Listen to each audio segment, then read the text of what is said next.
So first of all, I just wanted to say thank you for being here and for sharing your experience with people. Obviously, I'd like you to be able to say, share with people, but you recently, I think a lot of people will know that you've been away for quite a while and you've come back to post recently. Do you want to tell people why you were away? Well, thank you, Amy. I mean, it wasn't a sort of state secret, but when I left here, it was because the routine screening for breast cancer up at the hospital had detected an anomaly. And so I left to go on leave and to have follow-up investigations in the UK.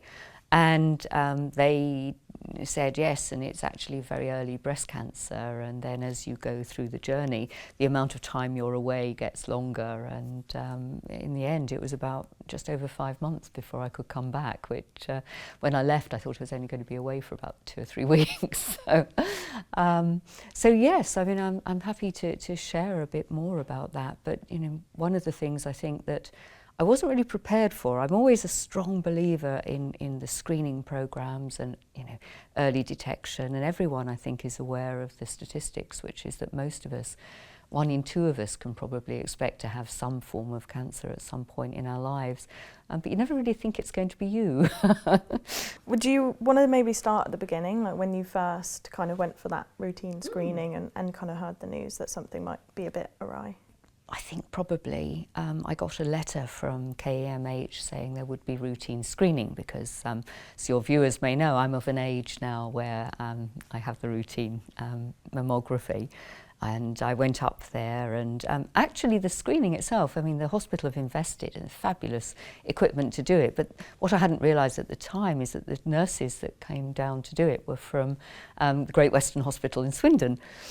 So I went, had the screening, wandered away, and about a week or so later I got a phone call from Nina, from the radiography department, saying, could you just call us? And I was busy and I didn't call her back because I was so convinced, well, it'll be an anomaly, that she had to run me to ground in the Chandlery car park and say, Governor, I do think you should get in touch with us. So I did, and she said, there is something, is it possible that you could, what we normally do is refer you to Swindon or to another hospital if you'd like in the UK to explore the results more. And so I was quite happy to go to Swindon. I was going on leave in a couple of weeks, so I went on leave, had an appointment that the hospital set up for me at Swindon to go and have the what they'd found investigated. And at that point I had spoken to the Swindon team because it's not that I was dragging my heels, but I was so convinced it couldn't be anything. And the Swindon team said, well, don't want to worry, you can't go into details, but it is something that we would like to investigate further, and it is quite important. Not drop everything and come, but please make an effort. So I flew into Bryce Norton on the Saturday, and then on Monday morning we went to an appointment in the breast clinic at Swindon.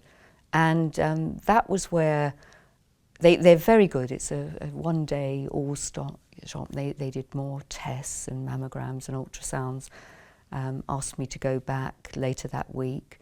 And at that point they said, no, they'd found not just precancerous spread, but also a small lump.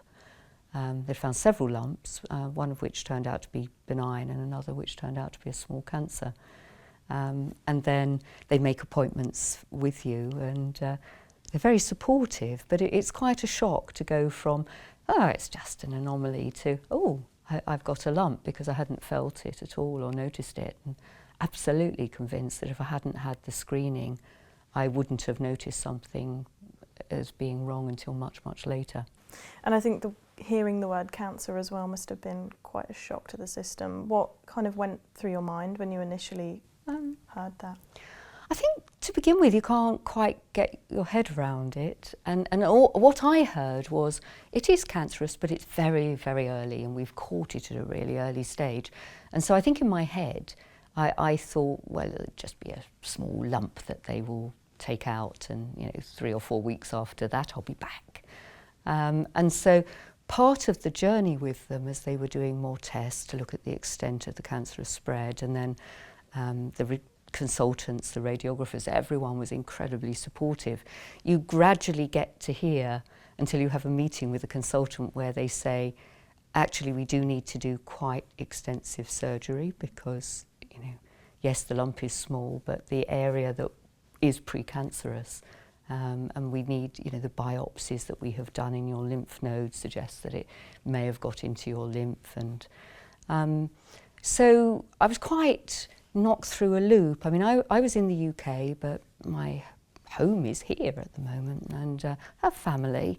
And there's a judgment you make about when can I tell anyone, because I hadn't told anyone at all, not my parents, not my sister, that I was actually going to Swindon for all these tests. They wondered why I hadn't come home, and I was, I know we're in Oxford, we're seeing things.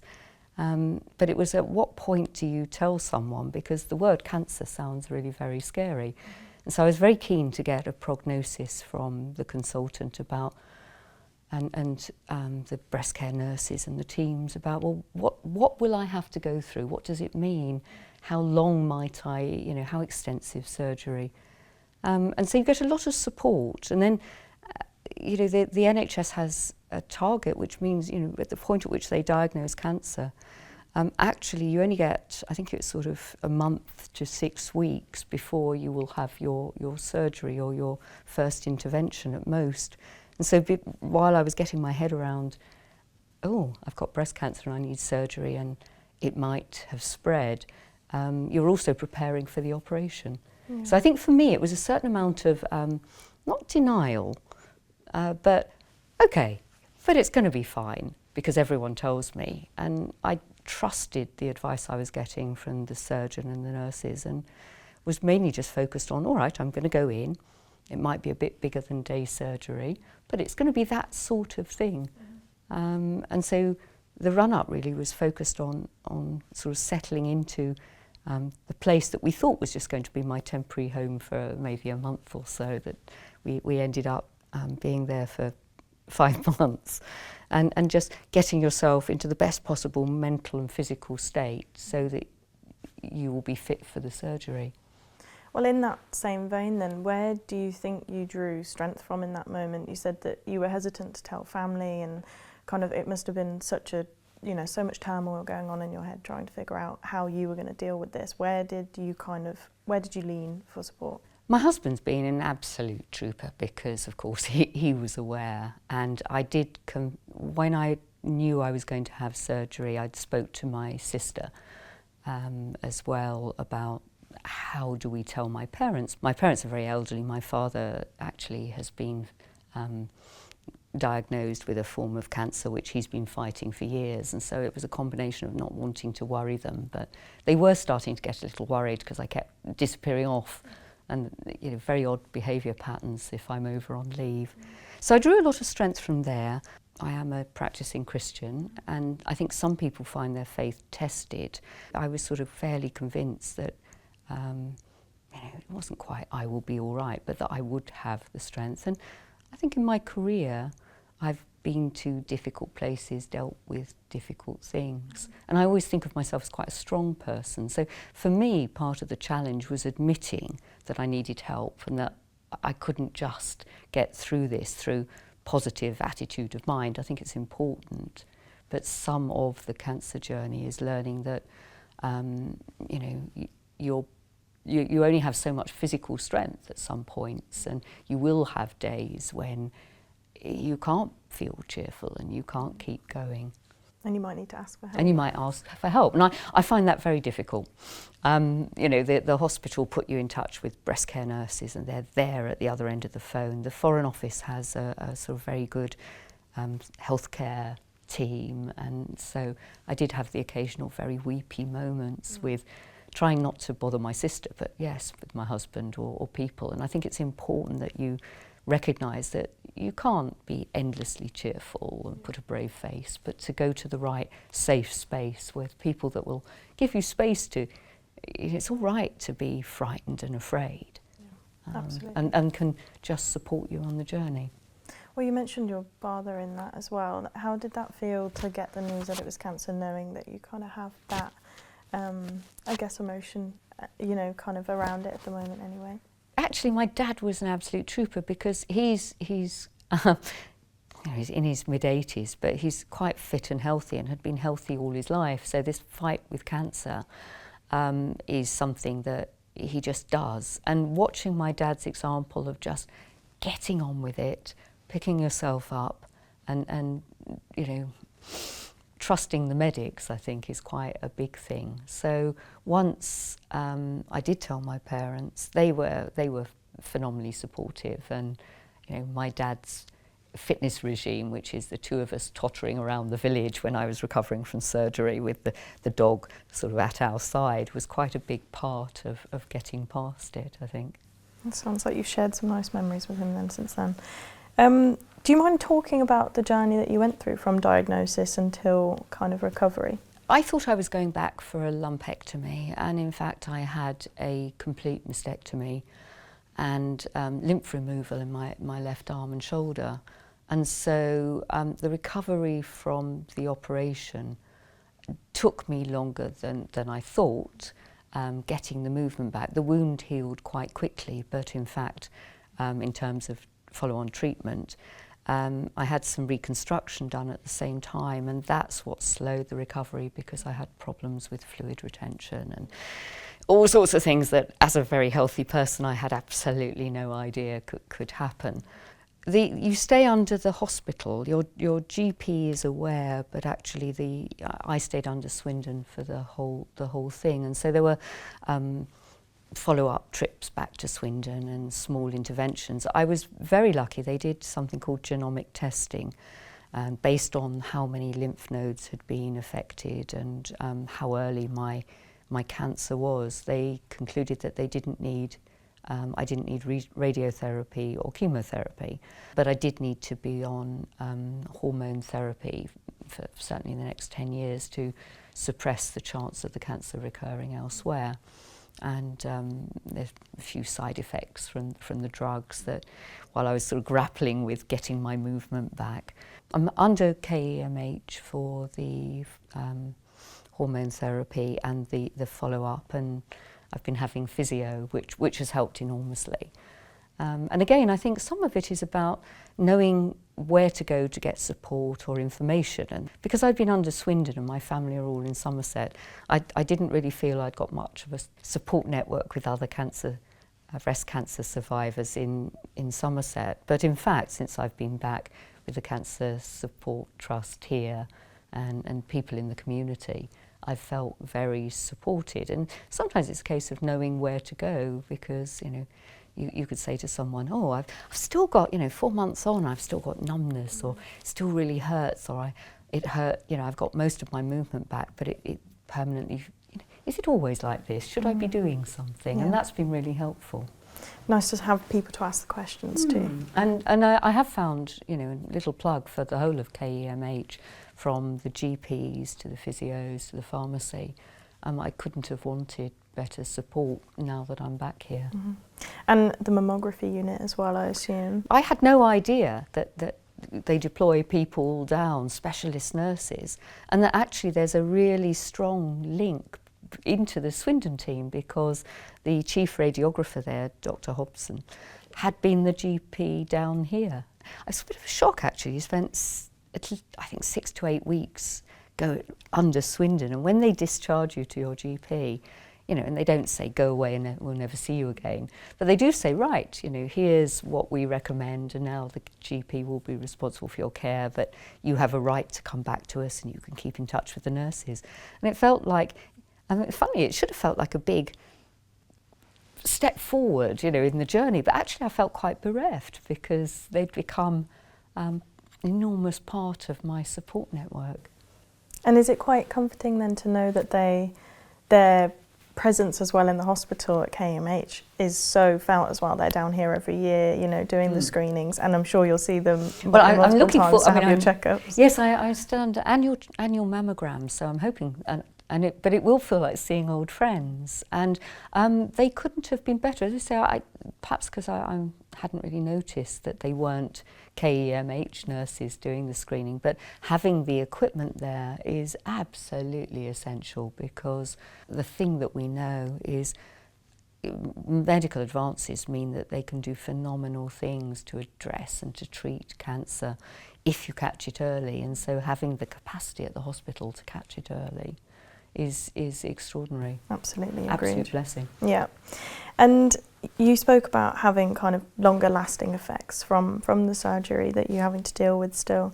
How was coming to terms with the fact that you might have an injury that you're going to have to deal with and work with physio and other medication for a longer period of time than the 2 to 3 weeks you thought that you might originally be in the UK? It still takes some getting used to, and I do have mornings when I get up, or later in the afternoon if I had a very busy day, when my arm and my shoulder aches, or it all feels tight and I feel just dragged down by it. And there are moments when I do feel sorry for myself, but actually, you know, I've had treatment. It's going to take longer than I thought to get over it. You can never quite declare yourself cancer-free for the first 5 years, but it's been treated, it's been dealt with, the prognosis is good. And once my physio Kelly would tell me, do your exercises, it makes a huge difference. Yeah, I think it's just not giving in to the frustration and just being kind with myself, which is, you know, it's going to take a while. I can't, but it can be dealt with. And compared with what could have been, which I don't want to think about, yes, I've got my life back. I'm back here and doing the job I love on the islands I love, working with friends, and you know, I couldn't be luckier. And so, yeah, I have some down moments, which is, I don't know, 5 months in, 6 months in, I'm still coming to terms with some of the longer effects. But do you know what? The alternative is so horrible. Absolutely. I think a lot of people will get a sense of strength out of your sharing of this experience. But obviously, in this role as governor, you've got a very forward-facing role. How was that to be away from your position and your responsibilities here? Obviously, Deputy Dave and Adam Pyle kind of fitted in and helped out. But funnily enough,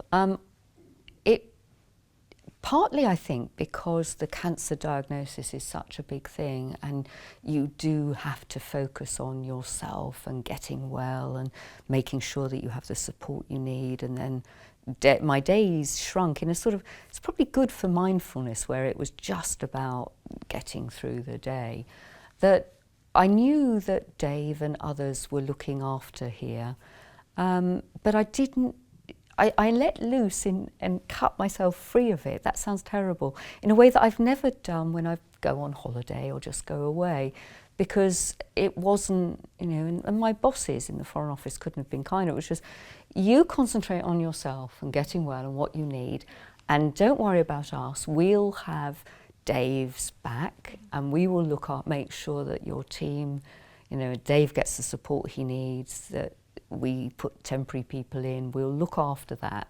Just go away and don't worry. And so that felt quite liberating in a way that I've never really been, I couldn't have envisaged that would be where it was. But at the point at which I was starting to feel that I was well and could come back, I went to them and said, right, I want to come back. And they said, oh, are you sure? You know, it's lovely if you can, but don't rush back too soon. But I think for me, a big part of the journey was the point at which medically and psychologically I could come back, because that's part of getting back to normal. Yeah, part of who you are. Who I am, and my job and my life here. And I'm conscious, you know, I've spoken to people who've been from here, including people who've had breast cancer who've come back. And I'm so lucky because I was only away for 5 months. They've gone on a similar journey where something's been detected, and it's been 11 months or 15 months before they can come back. And, you know, I realise and I'm aware in a way of just what that must feel like for them, because I've experienced it only in the smallest way. But it's such a big thing when you can come back and start getting back to normal. Have you found kind of a support network then since returning with these other people that have also been through a similar experience of you? Yes, very much so.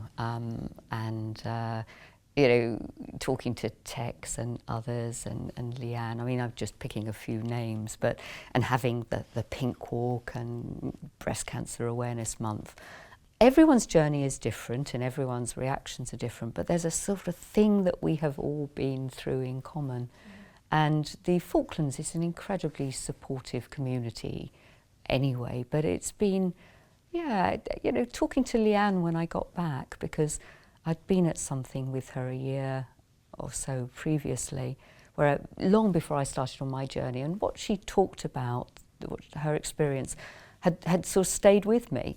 And so it was sort of actually, you know, let me, you know, she'd inspired me, and throughout mine it was sort of, well, I know, and one of the things I said to the Foreign Office, I know there are people who can support me when I get back. So don't worry about me going back to Stanley. I'll have as much, you know, my family will be 8,000 miles away apart from Pete, but I'll have as much support there as I would have in the UK, probably more. And that was probably very comforting as well for the Foreign Office to hear as well. And do you feel like you've had that before? It's interesting that you have such a support network, but you've been in other kind of very forward-facing roles all across the world. Do you feel like you've been able to feel so connected to the community as you have here? No, it's very different here, because as governor, you know, you're sort of part of, it's silly to say you're part of the community, but the role is quite different from being a British ambassador in a third country. You can get to know the British community, but I think, you know, and it's partly using the hospital, going through the same things as everyone else. And I have a fantastic team that looks after me here, but in other jobs, I've had drivers and protection officers, and so when I've gone out and about, there's always been a little bit of a barrier, whereas this is the first place where I can just sort of bimble into the shops, chat to people, go shopping, and just be like anyone else when I'm not governoring or doing the job or in the uniform. So no, this has been really special. It's a very special posting. And obviously, you know, cancer is such a hard experience for anyone to go through. Do you feel that this has maybe changed you as a person, or has instilled maybe lessons that you'll take forward with you in life? I think so. I think you can think in your head that you understand what people are going through, and that you will try and support people, and it's all right to feel weak or afraid or hurt. But I think until you've actually been in that position, and I've been very fortunate that I've, you know, rarely been ill. I'm touching wood there. I'm not superstitious, but just in case it helps. I've rarely never had a sort of major illness or thing that had just stopped me in my tracks. So I think it has given me, you know, greater awareness of what people might be going through, and the opportunity to use my position to say, you know, actually, I'm not invulnerable. None of us are.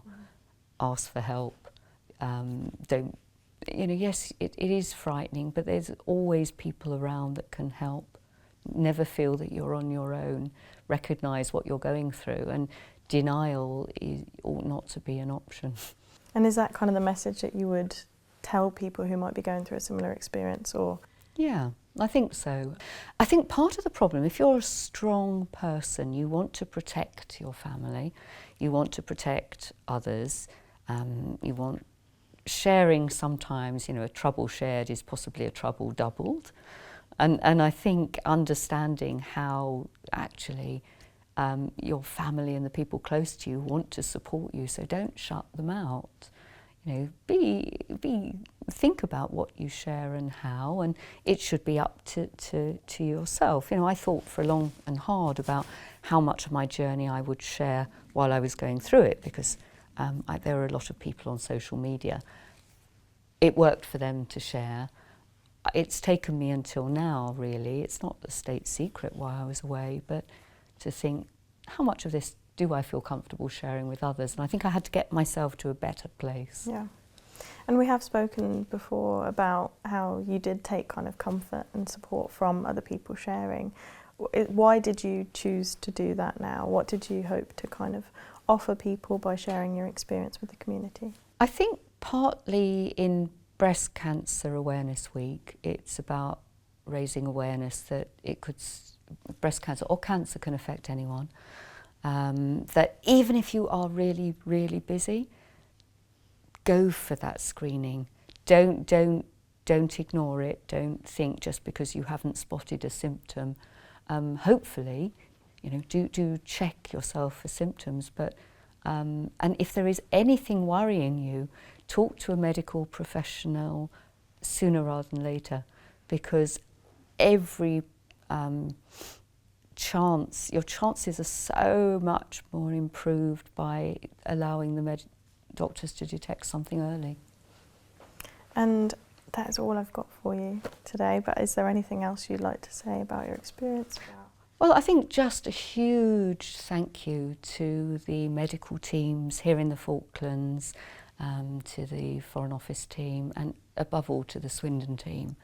I couldn't have been in better hands or wanted better support, and in the team here, in their response, in the way they support people, KEMH is just a fabulous resource. And anyone out there who's had a letter for screening that they've ignored, or who's got anything they're worried about, go and talk to a medic sooner rather than later. Absolutely.